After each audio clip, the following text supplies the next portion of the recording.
Welcome to the Heaven on Earth podcast, a world where you study the story you were born into and redesign it into the story you choose. A world where you can have heaven on earth right here, right now, no matter the past. For me, heaven on earth is a holistic experience, leading with the heart, engaging with mind, body, and spirit. It's mindful, fostering calm and secure attachments.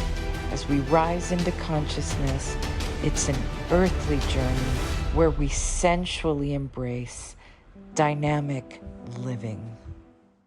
Hello, beautiful listeners, and welcome back to the Heaven on Earth podcast.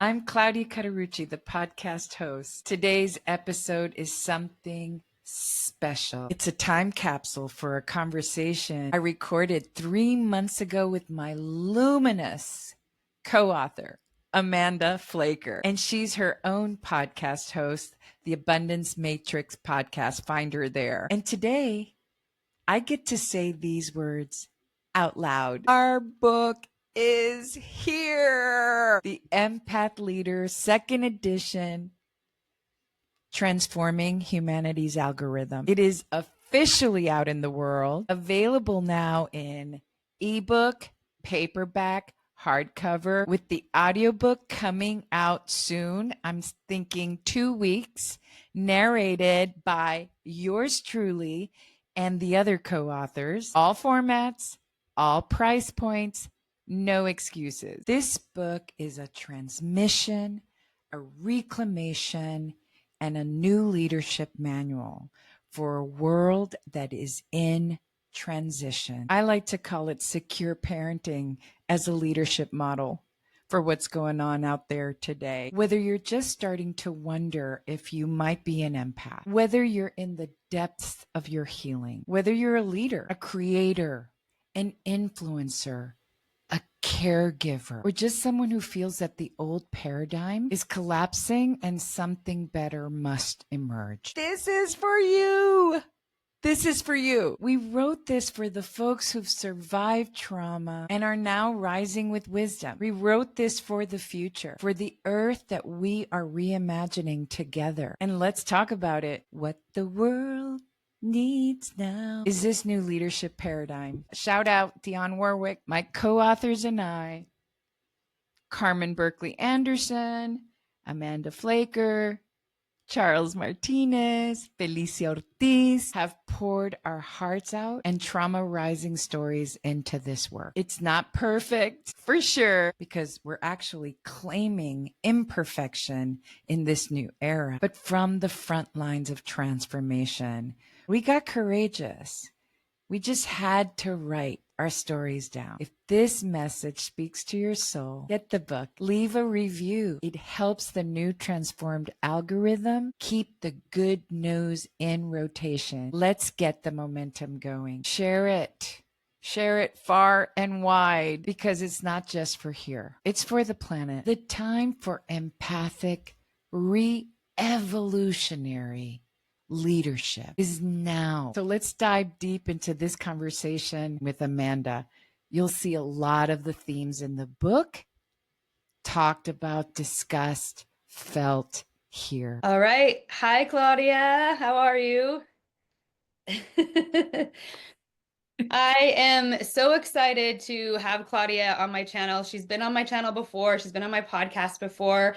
But today I'm excited to bring her on because we are talking about a project that we have been working on together. It's a project that she initially started and then invited me on into the second, I guess, publication of it. And that is the Empath Leader book.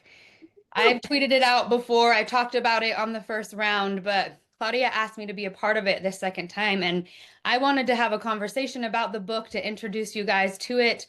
It's not out yet, but I just wanted to like dive in. So first of all, hi, welcome back. Hi, love it. Welcome back to my channel. I haven't had anyone on my channel for a while, so I'm excited to bring you on and all the other authors on. And I would love to just start out with you talking a little bit about why you, like, what inspired you to write, to start and initiate this book. It's called Empath Leader, The Empath Leader. And yeah, like what, like, I just want to hear what inspired you, and we'll just go back and forth because we have a Yeah, lot to share with everybody. yeah. Thank you. I'm really honored to be here. I Yes. just love being here with you in your field. I just really adore it, Amanda. Let's include the subtitle, which is Transforming Humanity's Algorithm, which we'll be talking about a lot today. It's so important, especially with everything you talk about. The first thing I say is that I woke up from a dream because I had not meant at all to ever write anything on empaths or the empath leader. And this has happened to me before where I'm given some sort of title like dynamic, which is my self healing modality, the empath leader. However, I think that it had been brewing because during the pandemic, I was listening to you. So I think the inspirational seeds, the fire in my body, the sort of this moving around in my head about these concepts about the being an empath, which, I literally felt like my eyes tilted backward because I felt it so powerfully when you spoke about it. And I think Mm, there's a bunch of us who follow you and who love and admire your work who have felt the same way. And basically where you were putting the empath in the middle of what you discuss in the middle of your discourse.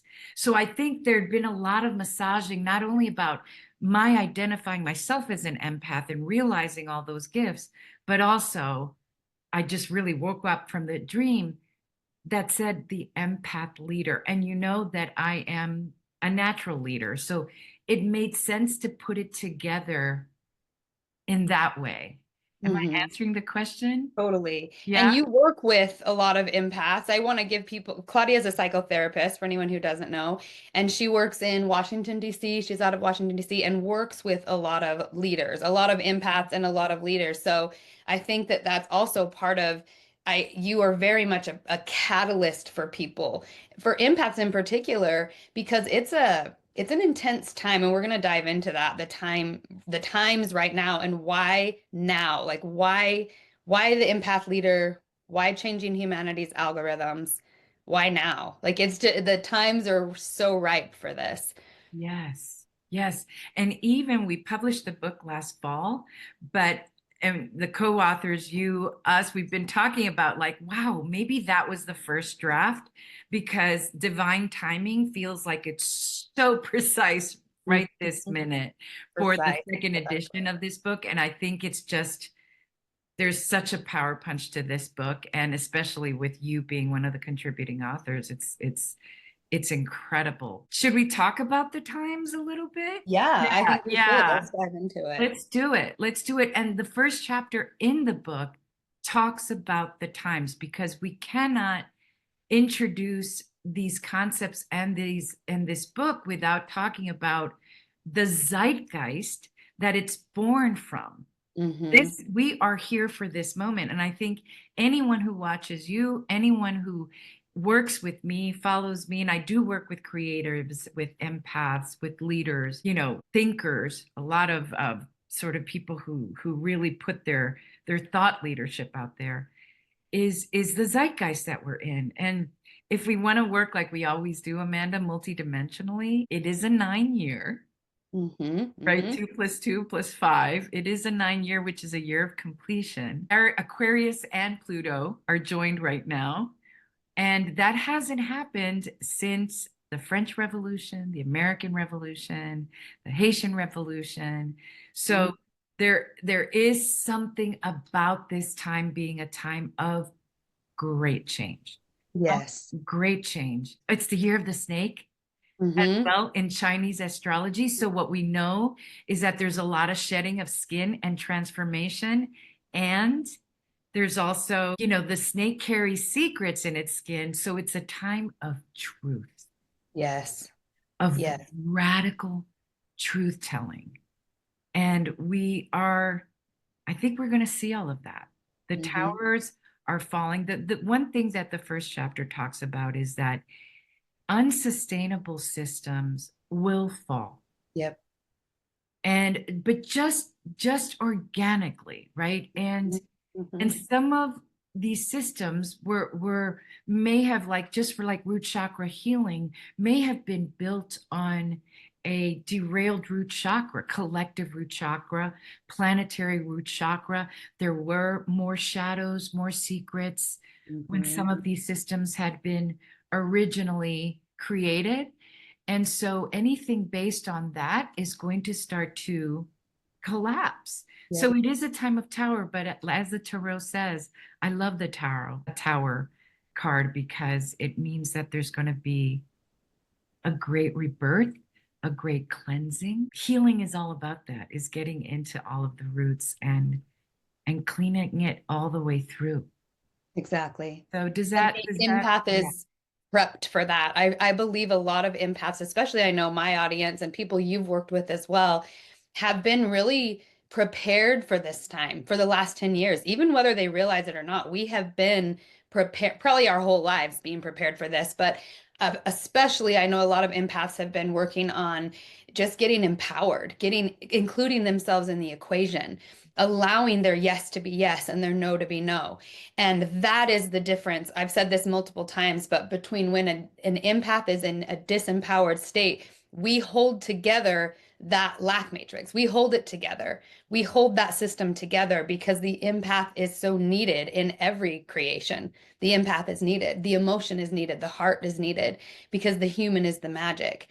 So the difference now that I feel, and why I'm so excited about empaths stepping into their power, is because when the empath says no and truly steps into that boundary, the tower falls, because everything that was dependent on the empath not having a will, not asserting their will, everything that was dependent on that falls. And it happens. It's not something we don't have to directly make the tower fall. It indirectly falls through us choosing our yes and choosing to include ourselves in the equation. And I think the reason the empath is so important in this is because of the deep sensitivity and the deep precision and discernment when it comes to that holistic win-win-win space, where that we have this pristine, I think, ability to feel into what is a true win-win-win. And the problem is, historically, for thousands of years, empaths haven't included themselves in the equation. So when we're not in the equation, we're off. Something's off, because we are the human. We are that like space where all that discernment comes from. So I feel very excited about just the prep empaths have done and this work.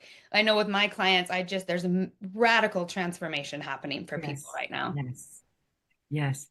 And Amanda, do you mind? I think we already talked about, but you and I have a tendency to riff, to like it's like a jam session that we do together.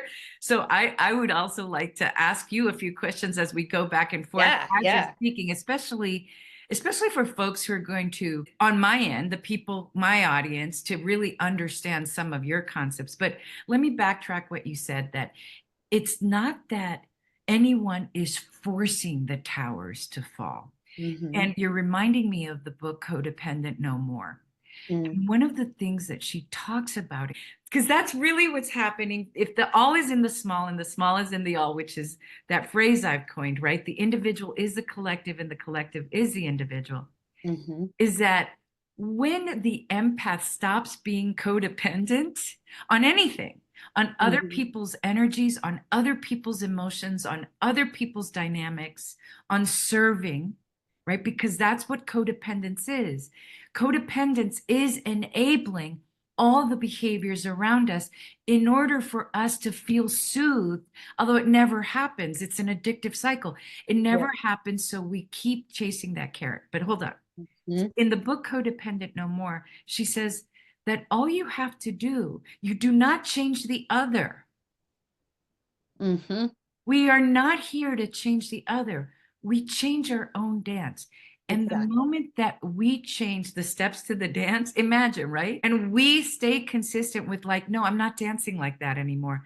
I'm dancing like this. you're more than welcome to come. But I'm not enabling the system anymore. So that is when relationship dynamics, all is in the small, small is in the all, and our relationship to the collective, to energetics, to everything changes. So I really like when you said that. We're not out there forcing anything. We're just changing the dance inside of ourselves. So Amanda, can you say a little more? Just break it down in like baby talk about what you mean by empaths putting themselves in the equation. Like, because that's where it all starts. This empowerment all starts there. Yes. I love this question because when you were talking just now, what I thought about is kind of the origins of an empath and how empaths are so good, usually from the time they're children, at feeling into a room, feeling into dynamics and adjusting and harmonizing. That's our gift. And harmonizing. So when we are constantly focused on the other or the external, often we're getting the feedback loop from others. So are you okay? Are you okay? Are you okay? Okay, then I'm okay. And this sort of belief that we have to, that it's our job or our role to hold that harmony, or to be able to keep peace, hold the peace. And I think for an empath, it can be very difficult. We don't like feeling we don't like feeling the conflict. We don't like feeling the conflict of the world around us. And so there's this belief that we get, that we're just trained into, that we believe that, again, if everything is okay outside of us, then we'll be okay.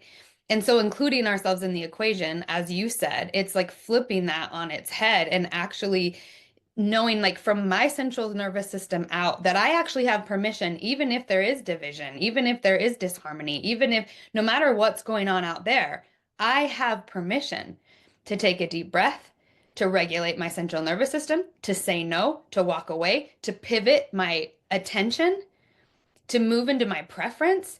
And I think, at least for me, and I know for so many people I've worked with, we didn't know we were allowed to. We just didn't know. We didn't even know we were allowed to have a preference. So that, I feel like, is a big place, kind of what I was saying earlier about empaths being prepared for this time. I feel like that's what we've been learning, is how to include our preference into the equation, how to include our central nervous system. So instead of, oh, Claudia, I need to make sure you're okay so that I feel okay. Oh, I can feel okay even if you don't feel okay. And I can be okay with you not feeling okay. Like, I can let you feel how you feel, and I can feel how I feel. And I can have actual peace in my central nervous system with the fact that there might be feelings that are intense. Someone can be angry, and that's okay. A big thing for me was like realizing, and I know a lot of empaths do this, is that we feel like everyone has to like us, that if we're not liked, that we're somehow doing something wrong. And so for me, a big one was like, oh, it's okay if people don't like me. That's what YouTube broke me of, is it's okay if people hate me. It's okay if people don't like me. It's okay if people are deeply offended. Like, some people are deeply offended by what I teach. That's okay. That's okay. And this just like sounds so simple, but it's like, wow, that's okay. It's like, it's so freeing. It's I so know, we freeing. need a t-shirt with that says that. Seriously. Yeah, and for your audience to know, sometimes I'm taking notes because I really want to come back to some of the points you're making. So if I'm looking down and taking Yeah. notes, it's like, Me too, by the way. I have notes in my phone, so yeah, just looking. because of course when we're talking, like, we will riff for 2 hours straight. So one of the things, if is it okay if I piggyback? And this is just some highlights of the book. Is one of the reasons, and I'll bring in my psycho-spiritual approach into this, is that what happens is, what I call it, like, the root chakra starts to lean when we're children. And it's like the leaning tower of chakras, like the leaning tower of Pisa, because our root chakra, which is the chakra of stability, safety, security, belonging. When we're dropped into families that have conflicts or abuse or dysregulation, right? Like, this sensitive creature that we are, because that's what we're hardwired to be. We are hardwired, if we want to talk about technology, right? Human tech, which you coined that. Like, we are hardwired to be harmonizers. That's why conflict is such a buzz. Like like it's a buzz. It really rattles our entire nature.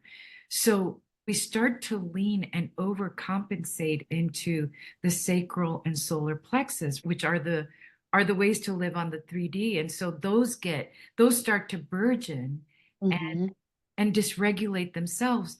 And so we're away from the root. And so part of this empowerment that you're describing and that we talk about in the book is actually coming back in, cleaning that root out and docking. Yes. Docking into our belonging, security. That's not coming from others. It's coming from us being, right? Mostly we're parentified, which is we're so skilled at becoming really quick adults to help the harmony work, which is what we talk about in the book, which is when we flip that into leadership, when we flip that into skills, we are super empowered. Exactly. Yes. Ooh, I love that. And can you, when you said parentified, I mean, I know that that's how it's like a whole psychological term, but how would you describe that when it comes to the empath? Yeah. Yeah. Most empaths, at least the ones I've worked with, I want to say all of them have been parentified. And what that means is that the parents, in different scenarios, so either the parents are so dysregulated and immature that the empath, in order to keep the peace in the family unit, will grow up very quickly, will be, and these are some examples, will be very good, very nice, very straight A student, clean. Also, the parent might make the empath, because the empath has this amazing ability to feel other people's feelings. We're psychic that way, to feel energetics, that they become the best friend to the adult. They become the best friend. And I've coined this term, party of one. We become the party of one. Yeah. Which means that we're little kids who are solving problems, not only for the family unit, but for ourselves, by ourselves, a lot. So there's this existential aloneness that the empath feel. And we feel, this is the trick, I think, when you're talking about coming back into the equation, Amanda, is that we feel that we're highly valued. See, we're super rewarded. Yes. We're so good. Look at you. You're so mature. You're so articulate. You're such a good friend. You know, like you're the only one I can talk to. You're the only one. I realized I was addicted to that, and I had a lot of people using superlatives with me. You're the only, you're the best, and I was addicted to that, needing to be the only, the best, the whatever, friend, colleague, partner. Well, imagine, and in the backdrop of feeling abandoned or alone a lot, in the backdrop of feeling non-belonging and non-security and safety, which is all the root chakra elements, right? Thank you. We're like, thank you so much. Thank you for seeing me, which is, of course, where we become prime targets. Yes. In terms of narcissistic or toxic behaviors, relationships, right? Because just don't leave us. We'll keep serving. And this is where you come in, Amanda. We'll keep serving the parent, the family system, the collective. We'll keep serving in order to get the reward. We'll go all in. We'll work the extra hours. We'll soothe until we're depleted. Follow all the rules. We'll hold together, like whatever. I for some reason religion popped up. We do this with religion too. The same thing. Yes. We'll hold it together. Yes. And because we also see the good. Yes. We're hardwired to see the good, to see the promise. Because we don't just sympathize. We actually feel other people's trauma. Yeah. It's a slippery slope. Mm-hmm. We feel, as my son's description of the empath is, we feel bad for the bad guy in the movie. Like Yes. we're Totally. watching a movie feeling really Yep. bad for the bad Mm-hmm. guy, right? Like whatever, the bad, the good. Let's take Yeah. that with a grain of salt. We don't mean it that way, but it's a really good way to encapsulate it. Exactly. And the idea with empath leadership is these are actually gifts. Mm-hmm. We just don't know that we're so gifted. Yes. For Well, the that's kind of longest what time. sorry, go ahead. I Go don't ahead. mean No, keep I was going. just gonna say that as you're saying all this, what I kind of wanted to like differentiate is with Empath Leader changing humanity's algorithm. Like, what is it? How, and especially for you, I want to get this from like your words.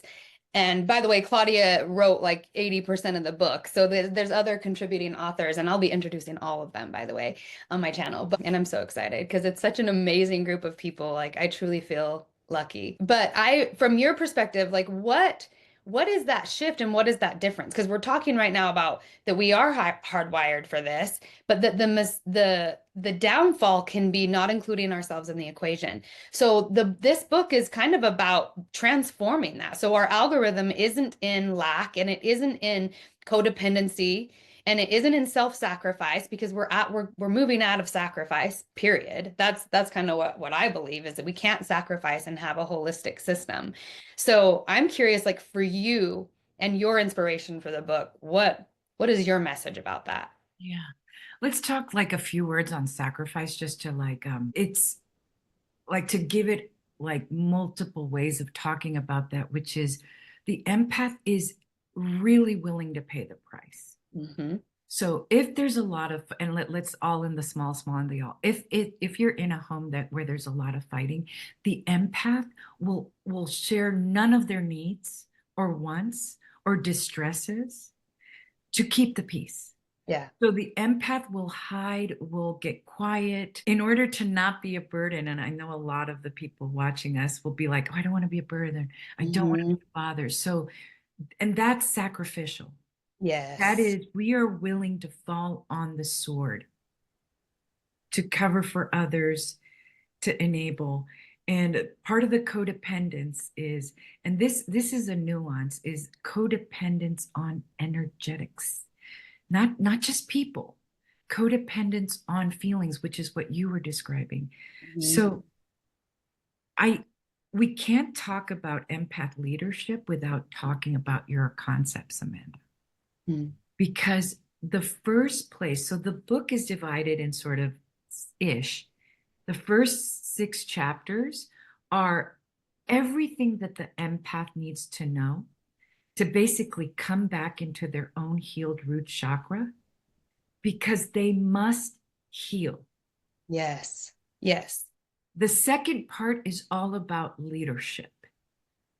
And the bridge is the kind heart, and you'll see it in the book. The bridge is our heart. So you imagine how you and I are going to riff on the heart. But the first part is all about putting themselves in the equation. And the way that I say it, Amanda, I'm not as sophisticated as you, is like 1 + 0 = 1. Yeah. Yep. But 1 Yeah. + 1 = 2. There's 2 of us here. Exactly. I count in this equation. And one of the things I emphasize in the first part of the book is empaths cannot mess around. Self-care is non-negotiable. Like it's not luxury. It's not a day at the spa. It's a daily practice of how am I caring for myself? Mm-hmm. It is, I put on the mask first before I'm out there putting the mask on others. It is that whole adage. And so I can't highlight that enough, that if you don't take seriously the first part of the book, we're back to the same thing. You Mm-hmm. are expending yourself Yes. into the world of others, into the world of activism, into the worlds of your family. If you're a mom, a dad, you're giving yourself away. You're depleting yourself. All your gifts are going into debt. Let's say it like that. They're just going into debt. Yes. Amanda, let me talk a little bit about you. Preference. Can you say something about preference? Can you say really like, can you anchor us into what you mean by preference and how it Yes. marks boundaries? Because even boundaries is an inflamed word for empaths because we don't know how to do it. We feel like we're rejecting people. It's so inflamed. The empath is very particular language. Yes, I agree. I agree. Preference for me, and I've said this before, but when I came to that word specifically about what we're in relation to what we're talking about, was when I was working with Rachel Jensen on Urge. We were introducing Urge into Gen Magic, and that first run of, or the second run of that course. And I was really really struggling with, how do I get in touch with my urge, my creative urge? Because that really is what drives it. And that's often what empaths they're not in alignment with, is their own creative urge, because they're plugged into the creative urge of like the other, of the external. And I felt like I can't even get to my creative urge because I don't know what I prefer moment to moment. Like, so often we don't listen moment to moment to moment. Even like, do I prefer this color or this color? Or do I want to drive this way to work or this way to work? Just little thing. And those sound so simple. But I realized for me personally, and it's been a huge game changer working with clients as well, is teaching myself and teaching others to pay attention moment to moment to moment to moment to moment to preference. And I think there's so many things that, especially for me, like I grew up in a huge family. So you don't get, we were poor and we were a huge family. So you don't really get to think of your preference. You know what I mean? Like, it's just, you have to survive. So there's even a message often embedded in that it's selfish to have preference. And yet preference is what tips us over, I believe, into art, into our unique individual expression. So for me, that's what I mean when I say preference. Like, I don't even think you can get to your creative urge until you at first at least know what your preference is, moment to moment.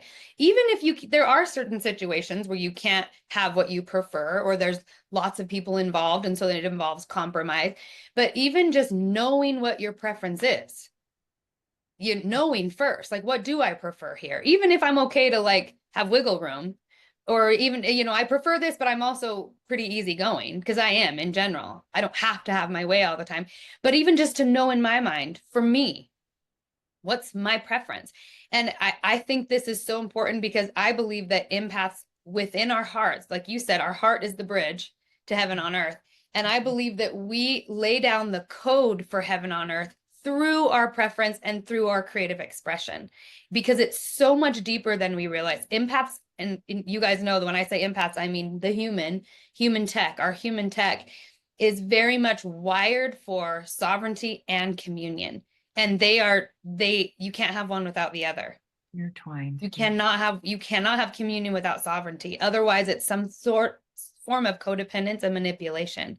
So it's like, we have to get out of this, which I feel like empaths get enslaved in a lot, is this idea that we have to serve the master instead of we're the master. My central nervous system is the master. My creative urge is the master. And my relationship to life and my creative urge, that's what determines everything else. So does that kind of like... Oh, I love it. Well, I think the psycho-spiritual language there is that what happens is that we begin to give up our preference in service of the collective, of the family system, of the family unit. Yes, and we get rewarded for it. And we get well, you're so easy. And right. Yeah. You're so good. You're so easy. What do you want to eat? Oh, I don't care. What do you like? What do you want to do? Oh, I don't care. I don't care. And check it out. When we don't care, it loses value. What do you want to be paid? Oh, I don't care. Yeah, exactly. Value starts to decrease. And so psychologically, if we're working just with other humans or empaths, starting to identify, like, what do I care about? And do I care about, starting with me, I must care about me, because what happens is the dissolution of self, right? The dissolution of self. And of course, this is where I say we're prime targets, right? If we have no self, then we're like tofu. We'll just go with anything. We can get flavored anyway, and we can be dominated. Like we can just so easily be dominated by people who are more wounded than us. Like we match the wound that way. We're a plug and socket for people who are more wounded, and we're just easy that way. And that is in terms of the collective as well. It's easy to follow a cult leader. It's easy to be dominated by an abusive coach. It's easy. And so psychologically, preference, self-care.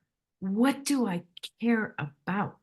Starting with us. And I would say that it's selfish, yes, but with capital SELF.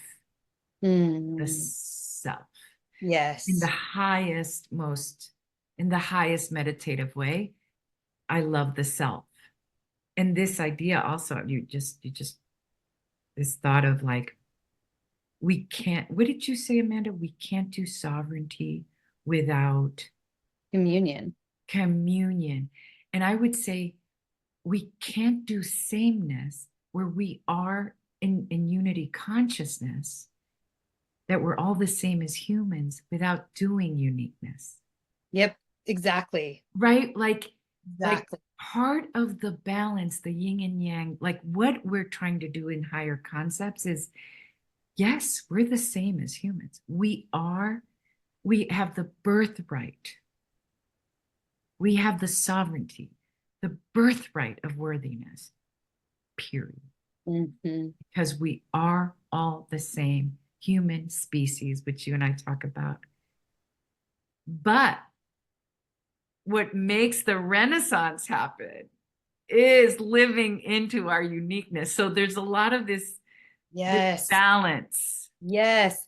I keep seeing, like, I feel like spirit keeps showing me that it's like a fingerprint. There's a reason why your fingerprint is so unique and nobody else has it. And if we don't live out our unique expression, we literally, heaven on earth cannot be fully built, because it is the wholeness of it is everyone in their sovereignty, everyone in their unique creative expression.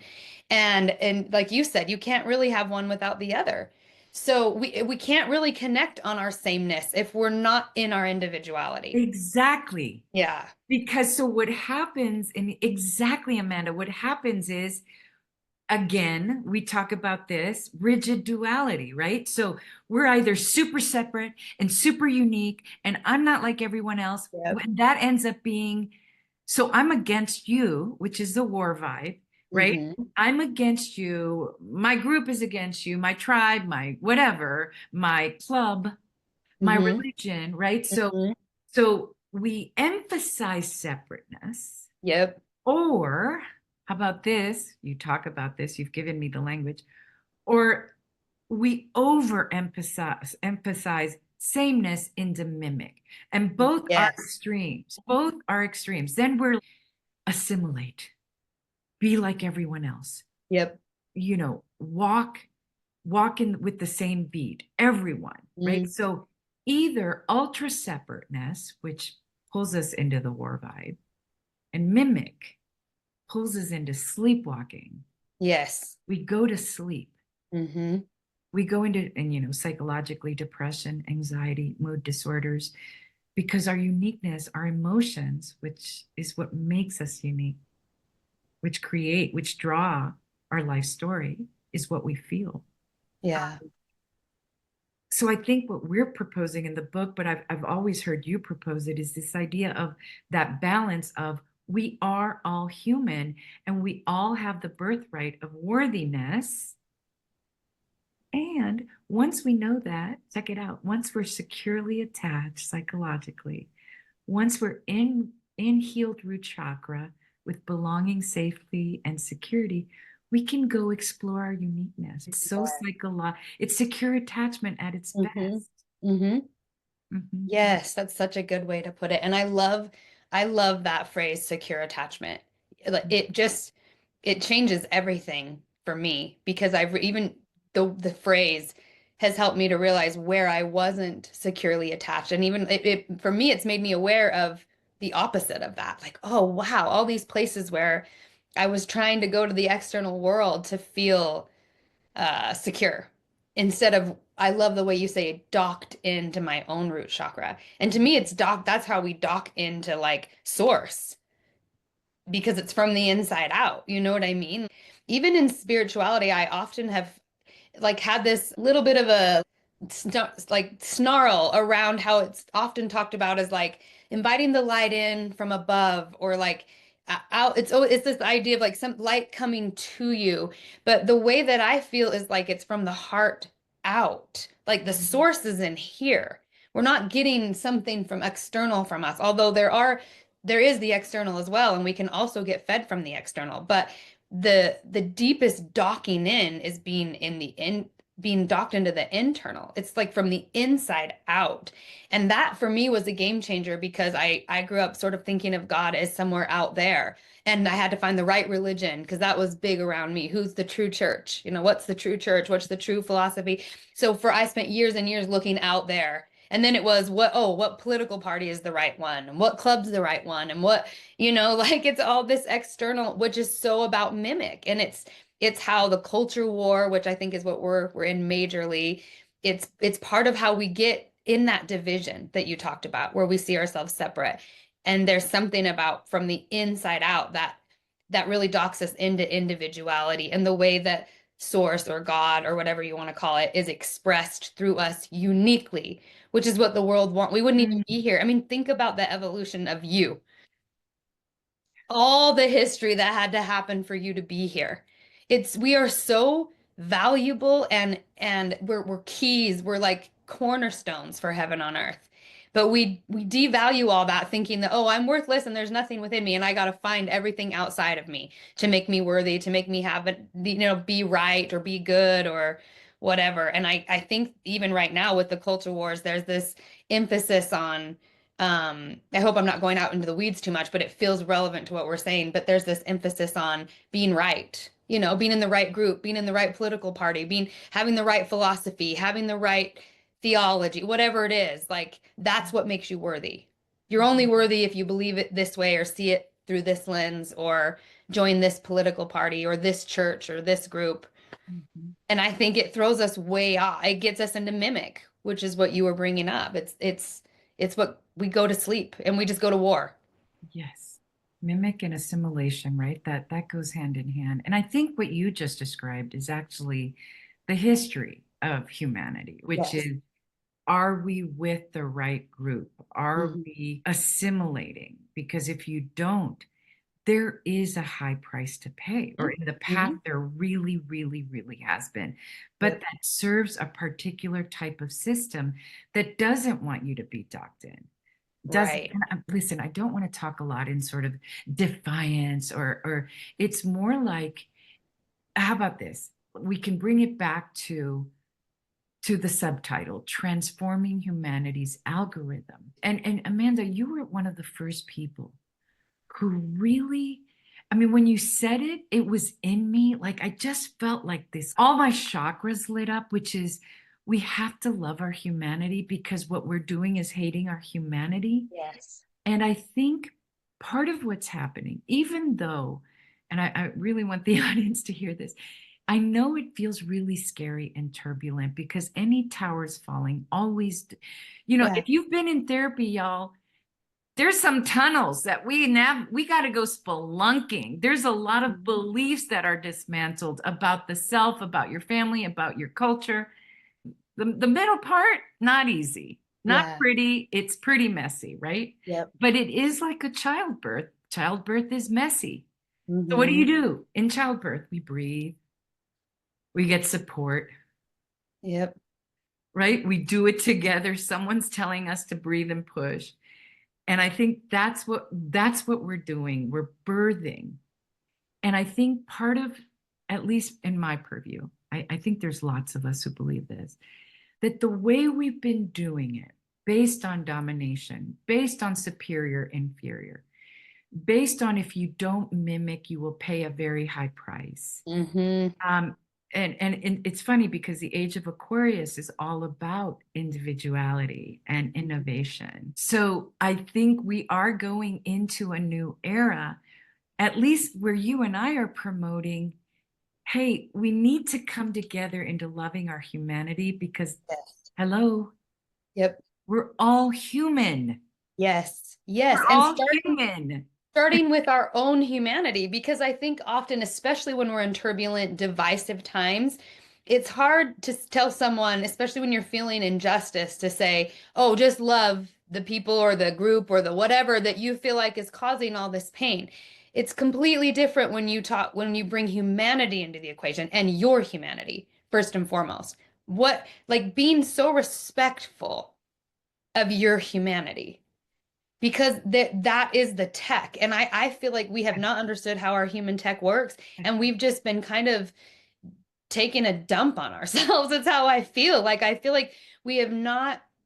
I've been talking about this a lot lately, but in the book, The Richest Man in Babylon, which has the 5 laws of gold in it, one of them is, I can't remember exactly how it's worded, but basically, if you want, like, you basically keep your gold with people who are wise in the keeping of gold. Like, you don't share your gold with people who don't know how to take care of gold.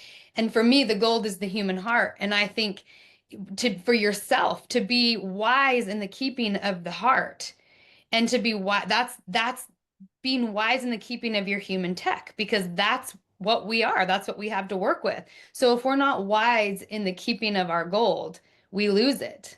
Like you said, we go into debt. We give it away freely. Yes. And I had to write down, you always just pop my brain. I love it. I love it so So, much. So, okay, yeah. One of the things, I was thinking the age of Aquarius is all about technology too, like innovation, and we're going to go into, it's going to be quantum. It's going to be so huge. fast. Huge. It's going to hit the ground running. But get this, Amanda, because the way that it was, like the hit that I got, that I think you're going to appreciate fully, is it's human technology too that's going to hit the ground running. Yes. It is Yes. your psychic abilities, like, because that's what you and I emphasize is our human operating systems. We're going to know about them more than ever. And in my last podcast, I did this 2-part series on the era of emotions, and talking about it as an operating system that we did not come in with the manual. So we're spastically emoting, and empaths in particular. But this is what emotional intelligence is all about. And by the way, this is the type of leaders that actual 3D companies and firms since the pandemic has been asking for now, is the empathic leader who gets their people. Who gets humanity. Yes, someone who understands humanity. That's what the world has been lacking in terms of leadership. Not to say that there's never been a leader that gets it, and I'm talking about what you're talking about, which is our true tech, which includes the psychic aspect of us, which includes that we're creators. It's what separates us from AI. And we're going to start seeing, as AI comes into the picture more and more, I think we're going to start understanding on a level that we never have, the value of humanity. It's going to force us to start understanding the difference and the value of it. And craving it and urging. And that's why urging for it. Urging. There's nothing like it. And there's nothing like true human intimacy. There's nothing like just the spontaneous moment that's not pre-recorded, that's not done purely through an algorithm. Like, there's something about the spirit of life that we channel that's uniquely human, that I feel like that is what the Renaissance is about, is like humanity is coming online. Yes. And we'll see it. And I want to ask people to keep tracking it. Yes. One of the things that I emphasize, and I love this so much, because again, it was a download. And thank you, Spirit. Like, emotions are the true universal language. So if you speak Turkish and I don't, we get grief Yes. over losing a parent, no matter what country you're from. And this is where humanity will come together. We get romance, we get being in love, we get shame. All of us all over the globe get Yes. abandonment. So the more we know about that tech, about that operating system, and guess who can be pros at it? Exactly. Empath. Exactly. That's the key. The empath. Yes. So let's get back to this whole idea about empath leadership, right? And it starts with everything that you teach. And certainly in psychologically, what most therapists teach, but when we talk about it in terms of leadership, right? When you dock into your root chakra, and that means that your sacral and your solar, and then we start moving into the heart, right? Imagine when we realign our chakras, for those of you who don't know chakras, it doesn't matter. It's just a visual. Just think of it as a visual of all these beautiful discs coming back into formation where we become holistically aligned, mind, body, spirit, heart. There's so much empowerment when we can see that you are you and I am me because I have my preference and therefore I can respect yours. Because see, the moment that I validate my own preference, I get it. Yes. I emotionally get it. I get yours. I get your preference. I don't have to fight your preference. Exactly. Right? Exactly. So, Amanda, in talking about tech, can we talk about the heart? Because one of the things that people get confused about empaths and about the book, and if we use corporate language, because I had to use some 3D corporate language in terms of the leadership model that I am proposing, these aren't soft skills. Yeah. Are we just going to sit around and sing Kumbaya together? Because if you've ever seen an empath witness injustice, it is like lightning bolts. Yes. The empath is fierce, ferocious, fearless. Yes. If they're witnessing an injustice anywhere. So, are we hardwired for harmony, for heaven on earth, for knowing that our power and our uniqueness comes from our knowing and not bypassing our emotions, not bypassing or putting into the shadow our emotions? Because I tend to believe that that's where war comes from, Amanda. Yes. If we are bypassing our rage, our vengeance, our shame, all we're doing is spewing it, imploding or exploding. We're spewing our vengeance. We're spewing our rigidity. I think that's where the war vibe comes from. Totally. Is us bypassing our own emotions. I agree. And if anyone has had to navigate their emotions, you'll know that is not for the meek. And if you've had to handle other people's emotions and give it space and give it witness, as you would call it, this is not for the meek. So please do not be fooled. I always say there's a chapter I have, which is like kind but not stupid. Yes, I love that. I love that. Empaths are kind but not stupid. We're actually talking about a set of gifts that we come hardwired with, that we have used into depletion and into debt by serving, by codepending on energetics, that we are now going to transmute, transform into evolution as we become leaders. And I'm just going to say one thing, and then I want you to. And leadership, everyone, doesn't mean that you're the leader of all things or leader, a CEO. It can just mean that you are the one in your lineage that says, I'm healing. I'm no longer doing this generational trauma. It could just be you in your home. Yes. Yes. The book isn't talking about like, go out and lead the masses. Maybe. Yeah. If people want that. If they want to start a podcast, fine. But we're talking about sovereignty. Yes, that leadership from within. Like, I think, gosh, you just said so much that of course, how we do, my brain is like, yes, yes, yes, yes, yes. And when you were talking about the fierceness of an empath, and that is connected to leadership, what came to my mind is when Jesus, in an act of premeditation, makes a whip. He was planning on it. He makes a whip and he goes into the temple and he starts driving out everybody who's selling things in the temple. And I was thinking also, for some reason, these are the things that came into my mind, that the anger there, flipping over tables, but it's controlled anger. I once heard someone talk about this, and it's an author, but he was saying that even in the Bible, for whatever reason, the author puts in, there's birds, and Jesus is like, take these birds out of here, because it wasn't just like rage uncontrolled. It was controlled, intentional, strategic rage.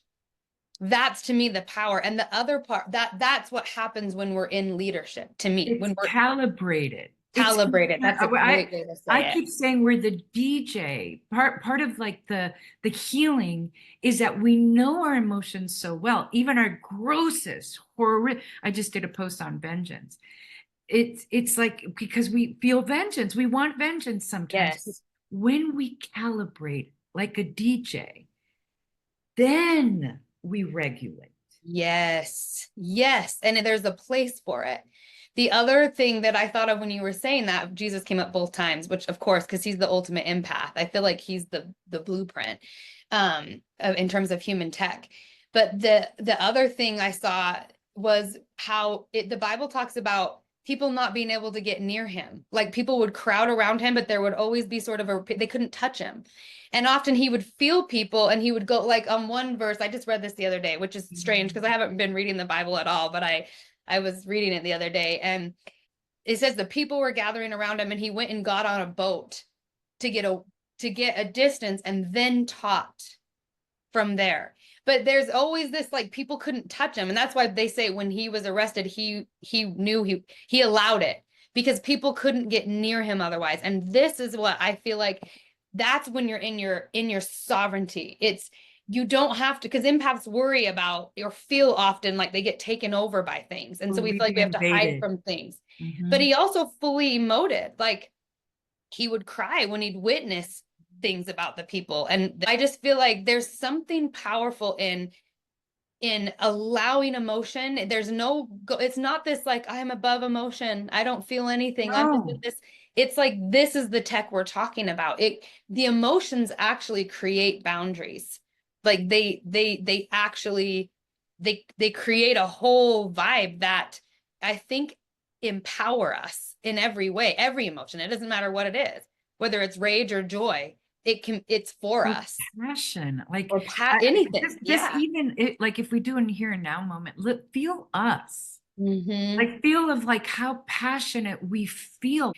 How passionate we feel about what we're discussing. It adds this amazing flavor that also, and I can energetically feel the audience, by the way. Like, I can energetically feel us all here. Like, like we're something. In Spanish, we would say me cae el cinco, which means the penny drops. And I think it is in English. I love that. The penny drops, me cae el cinco. And Amanda, hold on. You've talked a lot about anger, and I really want to be specific with everyone, because there is so much war vibe as part of the history of humanity since the beginning.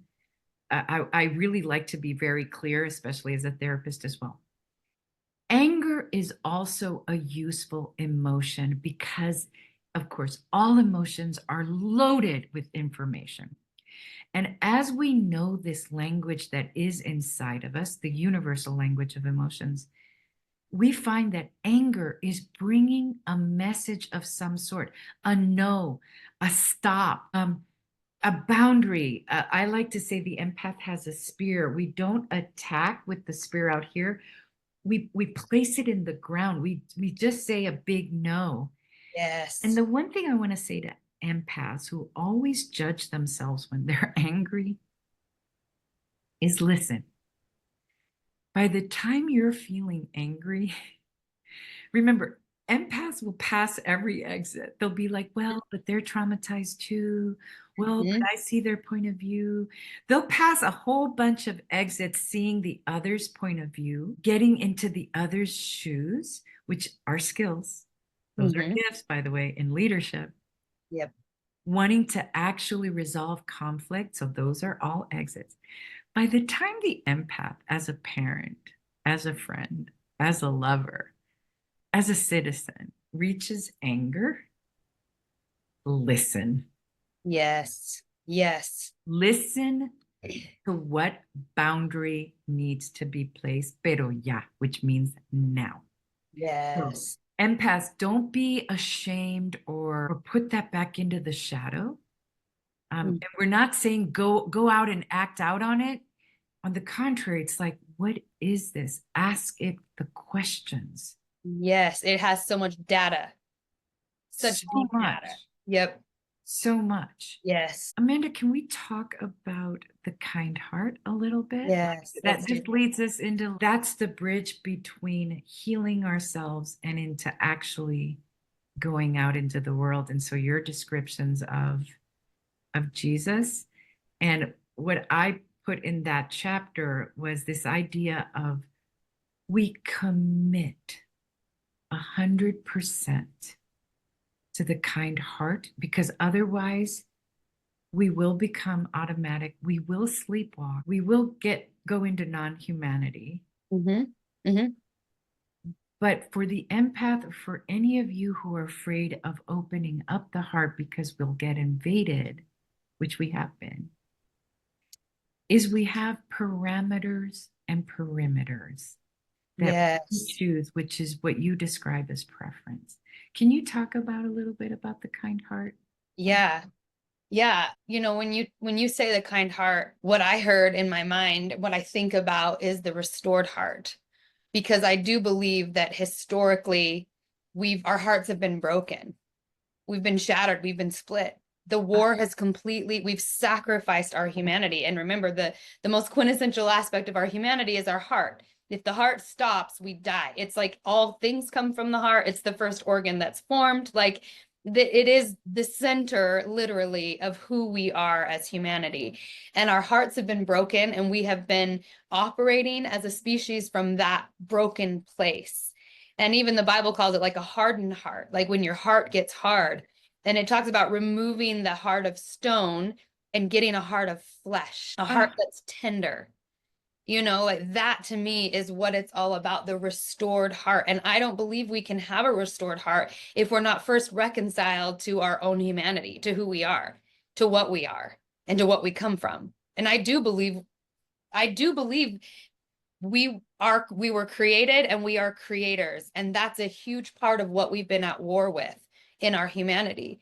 Because the story has brought pain, and things we've created have brought pain. And so we've been sort of at war with the fact that we create and that we are created.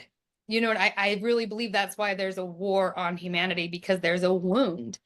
So to me, the kind heart, being absolutely committed and devoted to the kind heart, is being committed to the restored heart, to the restoration of our whole heart, and to having a tender heart rather than a hardened heart. That to me is where it comes from. It'll break you wide open. It's not, that's why empaths struggle. It's like, it's not always fun to feel everything, especially if we don't feel empowered at all. But it is because the heart, oh my God, Amanda, let me just say, like, let me just drop into the now moment and be like, when you said restored heart,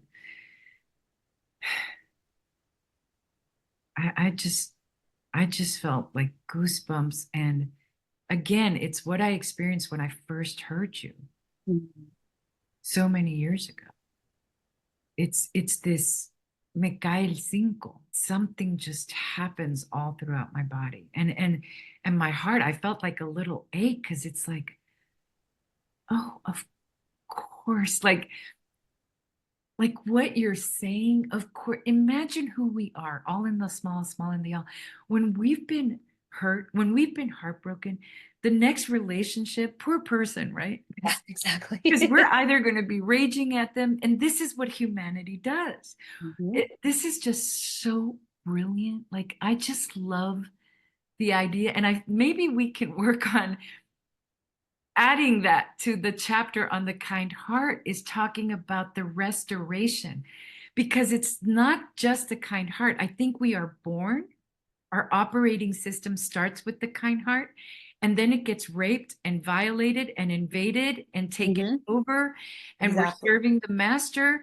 And that's why empaths are like, are you kidding me? I've got to go into my closet and hide while I'm shaking and build moats and put alligators in the river. And like, of course we're at war. Yes. And let's validate that. Let's validate that for humanity. Of course we're at war. Of course we're hypervigilant. We are in complete trauma as a humanity and as the individual. Everything's the same. Everything's the same. So, Amanda, we have to go in and rewrite that chapter, please. Because it's the kind heart, but it's the restored heart. The restored heart. Yeah. And it has to have a perimeter, not a moat. Yes. Just well, and I our think own little perimeter.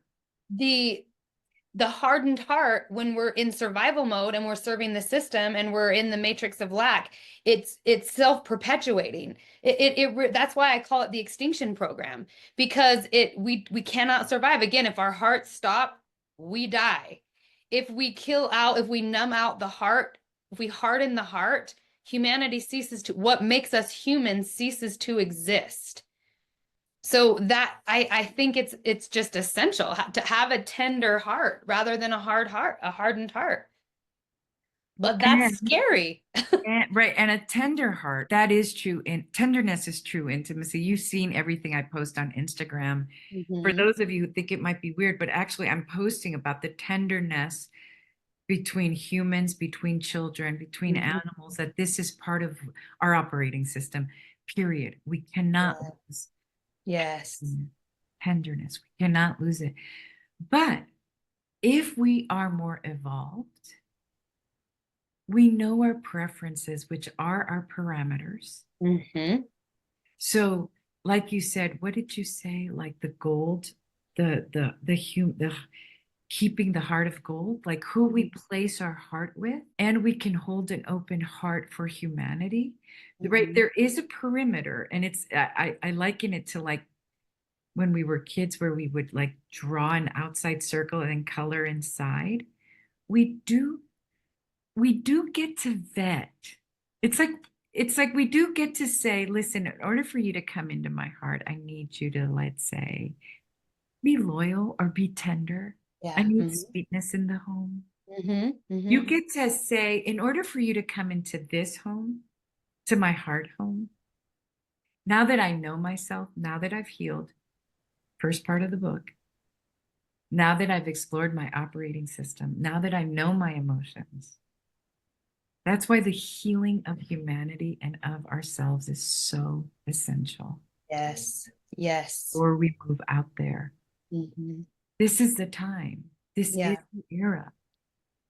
This is why empaths, the restored, the empowered empath, is so important. Yes. Essential. It's essential. It is. I really do see the restored heart, the empowered empath, the leadership that's why it's the leadership of humanity. It's because I almost feel like we've had a surrogate mother, which is like the mimic program, the AI system. It's like the info's there, but there's not the intimacy. It's lacking intimacy, and the intimacy is so quintessential to who we are.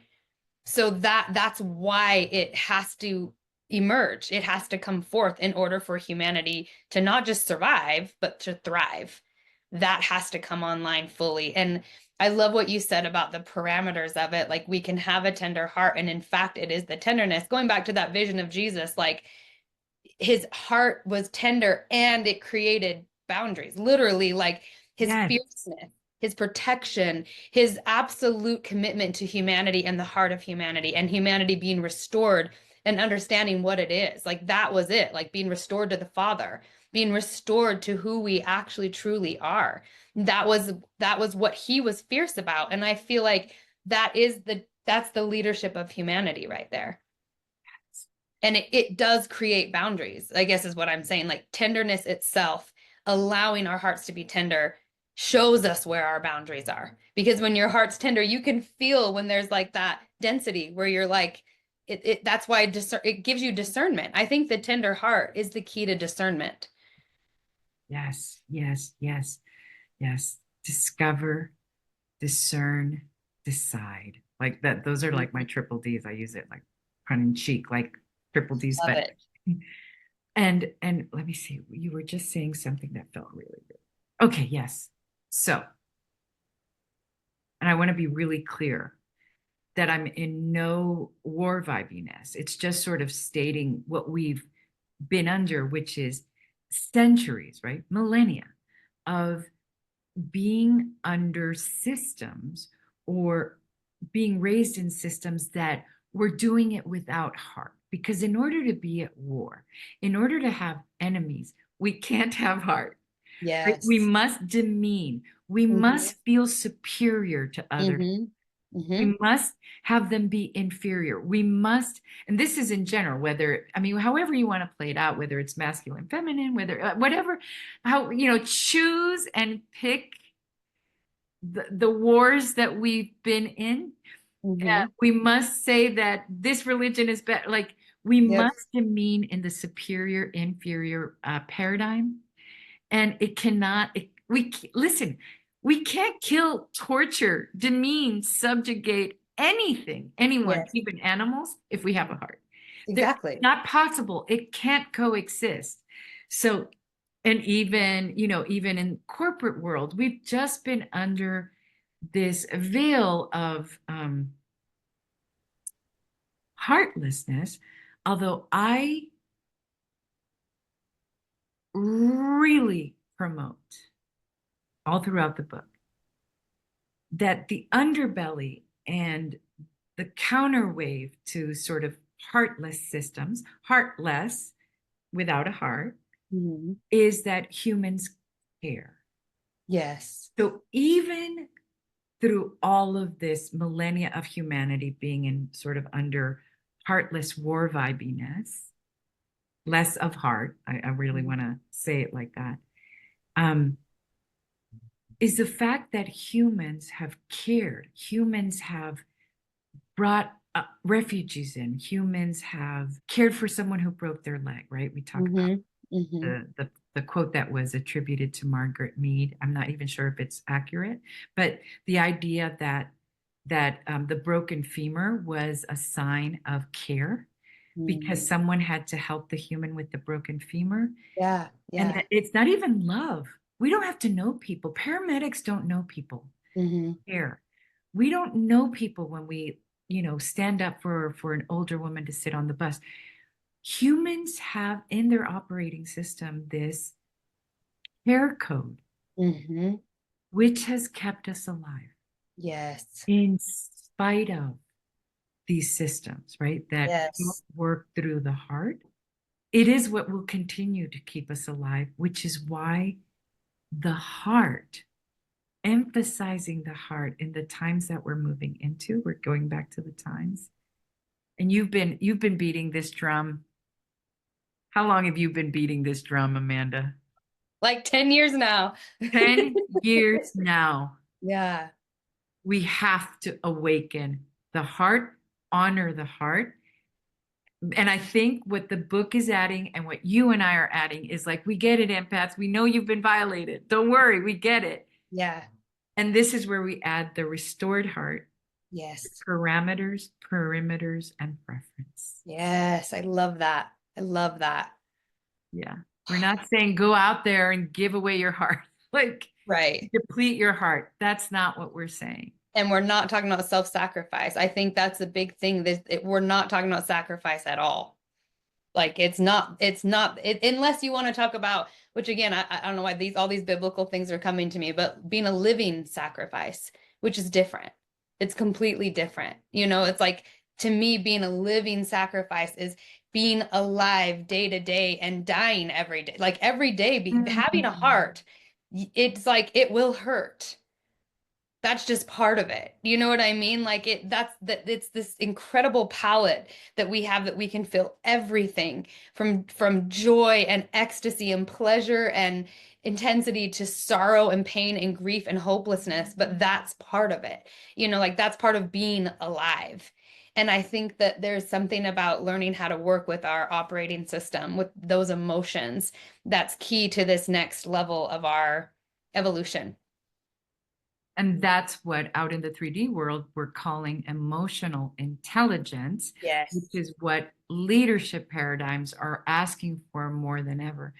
But Amanda, let me just say something, because you've been saying it forever.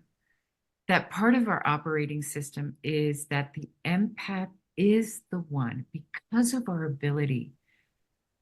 Whew, this is really hard for me, even though I'm a master witnesser. Mm-hmm. You are. I really am. It's part of all my psychic prowess, is to be able to sit with and see the place.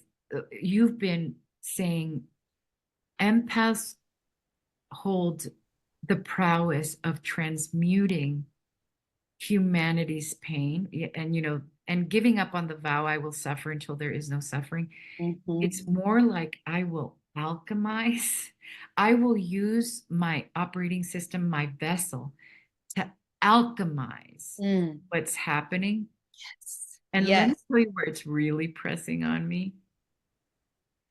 I went and got my nails done yesterday, and one of the there were these group of nail technicians. They all sat around me and they were showing me stuff. And one of them from Vietnam was showing me pictures of abused animals. And I just remember like almost shutting down, because my heart, I just started to, because she's been giving so much money in Vietnam that doesn't really honor this. And she showed me pictures of the animals getting operations and healing and care. So she's been sending a ton of money to these shelters in Vietnam. And I had a lot of experiences, but I want to share it. One of them, I thought, oh, you little empath leader. Yeah. Yeah. Mm-hmm. And this is one of the ways I was like, you empath leader. Mm-hmm. Because she's looking at these pictures that I could barely, I started crying basically Yeah. at the table. I just started crying. I couldn't bear it. And then I thought, Claudia, because I thought of you too, alchemize, transmute this, witness what she's doing, right? Yeah. Witness, because my heart is so tender Yeah. when it comes to animals and children. Like it is, each of us has a place that we have a hard time witnessing. Mm-hmm. For me, it's, but I docked in, I cried, and they cried. So we all cried as I'm getting my nails done. And I was like, here we are coming together as a group when 3 or more are gathered. Mm-hmm. This is all empath stuff. When people want to know what we're meaning, this is a now moment experience of what's happening. We all cried. There she is out doing her empath leadership. And I was just like, dock in right now, because I'm surrounded by loving angels who are doing this work on the planet and help transmute and alchemize this. I know this is a little bit of a tangent, but it's actually a it's really perfect. concrete day-to-day example. Yes. For those of us who are afraid to feel, of how we can do it and how we can do it in communion. Mm-hmm. Mm-hmm. Exactly. I love that. I love that example. And I love that you brought up witness, which I think is a great place to probably like tie this up, because I think we've been talking for quite a while. Yes. But I feel like witness is one of the primary energies that sets us free, that actually helps restore the heart. Because the story has to be witnessed. We are storytellers. Story is like, it's innate to the human heart. Story is what makes us human. The stories we tell, the meaning we give things. And I really believe we're at, speaking of where we started here, the times we're in, we are at the arc of humanity's story, where humanity is doing something different. We are testament to that. We are choosing something different than we've done in the past. We're choosing to do an anomaly and get out of war and mimic, regardless of what the system's choosing. And it will fall, as you said, because it's unsustainable. But the individual, there's so many individuals who are choosing anomaly. And a big part of that, what you did in that moment is you witnessed. And in that witness, you not only were able to create communion, but you truly did alchemize that energy of trauma in that moment. And that is, to me, where all the power is.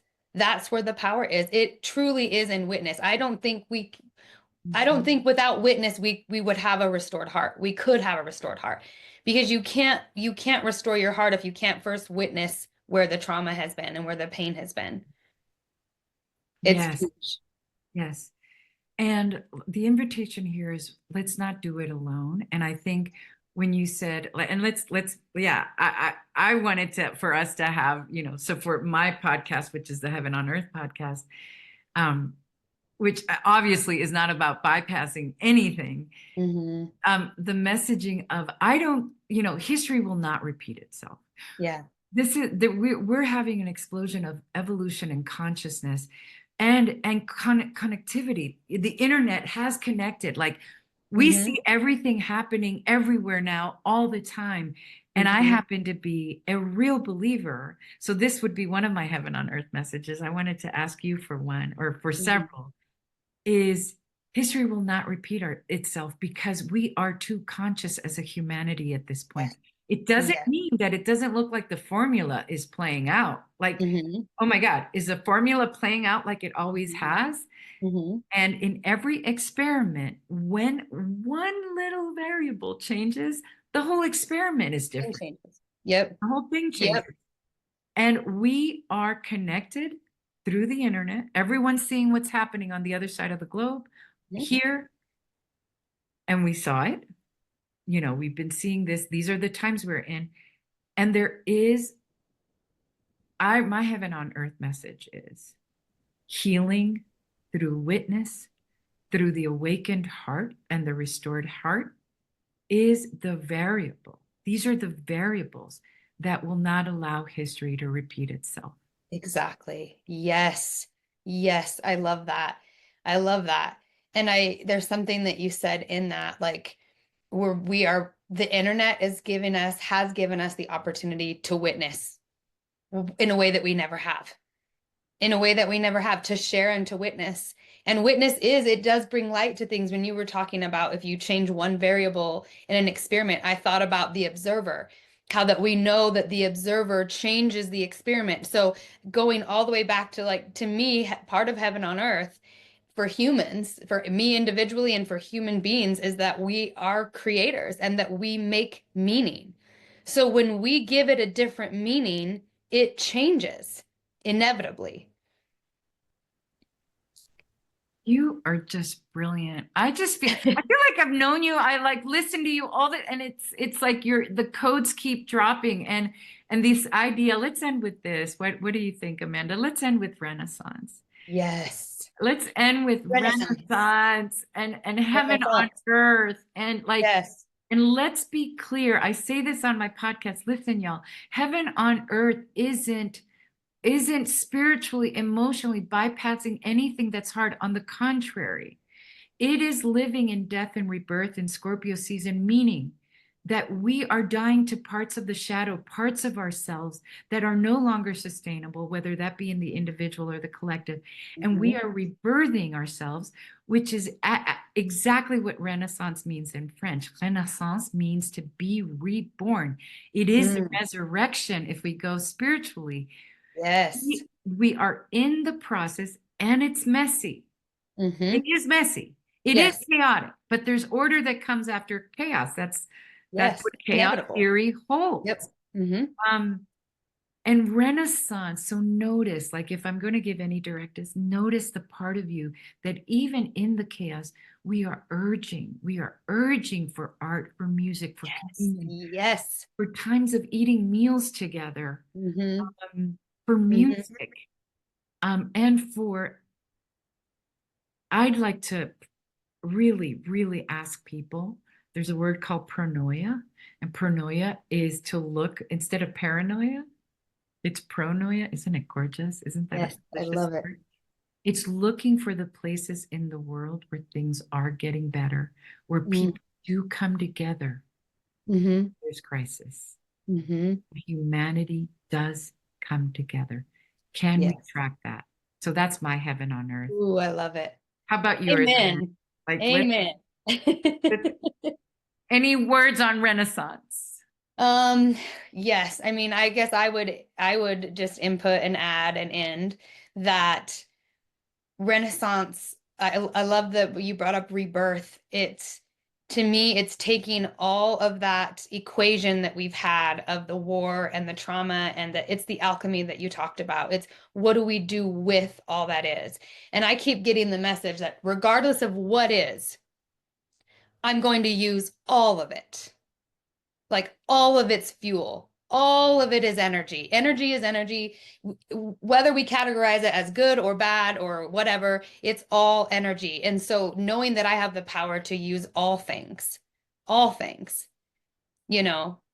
for heaven on earth, all things like it, we don't have to separate from it. We don't have to even categorize it. It's just like, yes, it's energy and I will use it. And there's something about, to me, the Renaissance goes hand in hand with being a creator. And that's why it's like, so I feel like the collective urge under humanity is we are urging for art. We are urging for like the arc of the story. And we're urging for storytellers. This is why I feel such like a connection to storytellers, writers, actors, people who tell stories for humanity, and even comedians. I've been hearing so strongly that comedians they're Oh needed right yeah. now. Oh yeah. Oh yeah. Comedians are needed, like to tell to there's something that when you can invoke communion in people without bypassing all that is, like use it all. I feel like I want to the call of arms specifically to the artists and to the creators. I just feel like you are so important right now, and we need storytellers that can just tell the human story, outside of the division, outside of having an agenda. Like, I'm going to tell this story so that people agree with my philosophy. But humanity's so incredible. Like, I just feel like that's why humanity always wins. That's why the stories about humanity are always stranger than fiction. As though they always say, you know what I mean? Like, truth is stranger than fiction. We don't need, like, what we have within us is so much greater than anything that we could catastrophize about, like Armageddon. Or I feel like we've been telling these same stories for so long, but the arc is happening. And I do believe there's creators that have the blueprint to see that story. And that's what I would say about the Renaissance is I can feel the creations that are coming, even on a bigger scale. And I just feel like, yes, go, take it, go, like, because it's going to change the world forever. It is. And here we are. Anyone who's listening, if you were born in this time, you were born in this time. And I hope you feel, I mean, for me, Amanda was a call to arms. Mm-hmm. Amanda's presence as a creator, just her beingness. And I think beingness is creation.